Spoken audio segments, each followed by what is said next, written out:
Samajwadi party Lok Sabha में मुल्क भर में बड़ी कामयाबी के बाद अब महाराष्ट्र असेंबली में भी जलवा दिखाने को तैयार है।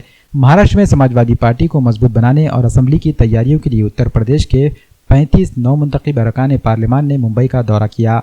मुंबई के होटल ओबराय में अबू आसिम आज़मी के साथ रियासत की सूरत हाल और सियासी हिकमत अमली पर गुफ्तगू हुई। अबू आसिम आज़मी महाराष्ट्र में मुंबई के अलावा मालेगांव और नांदेड़ में खुसूसी तवज्जो दे रहे हैं। इसके लिए अबू आसिम आज़मी ने रियासती जनरल सेक्रेटरी परवेज सिद्दीकी को नांदेड़ की जिम्मेदारी सौंपी है। परवेज सिद्दीकी नांदेड़ में पार्टी की मजबूती के लिए महानगर के दौरे कर रहे हैं, इसलिए इन इलाकों के पार्टी जिम्मेदारों को भी इस मीटिंग के लिए मदऊ किया गया। नांदेड़ से महानगर जिला सदर जावेद खान और महानगर जिला नायब सदर आबिद पटेल भी इस मीटिंग में पहुंचे। उत्तर प्रदेश से बड़ी कामयाबी हासिल करने वाले पार्टी के अरकान पार्लियामान से इनकी मुलाकातें हुई। नांदेड़ की सियासी सूरत हाल और अवामी मसाइल पर भी चर्चा की गई।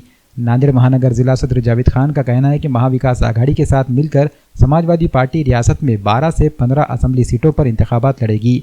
नांदेड़ में पार्टी के केडर से मुलाकात करने और पार्टी की ताकत का अंदाज़ा लगाने के लिए उत्तर प्रदेश के कई अरकान पार्लियामान नांदेड़ पहुंचेंगे। खुसूसी तौर पर कैराना की MP इकरा हसन चौधरी, अयोध्या के MP अवधेश प्रसाद, MP प्रिया सरोज और MP नरेश उत्तम पटेल भी नांदेड़ पहुंचेंगे।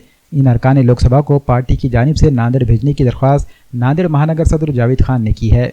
खास बात यह है कि अयोध्या के रुकन पार्लियामान अवधेश प्रसाद के मुंबई आने के बाद शिवसेना सुप्रीमो उद्धव ठाकरे ने मातोश्री में इन्हें मदऊ करके इनकी गुलपोशी की और इनका इस्तकबाल किया।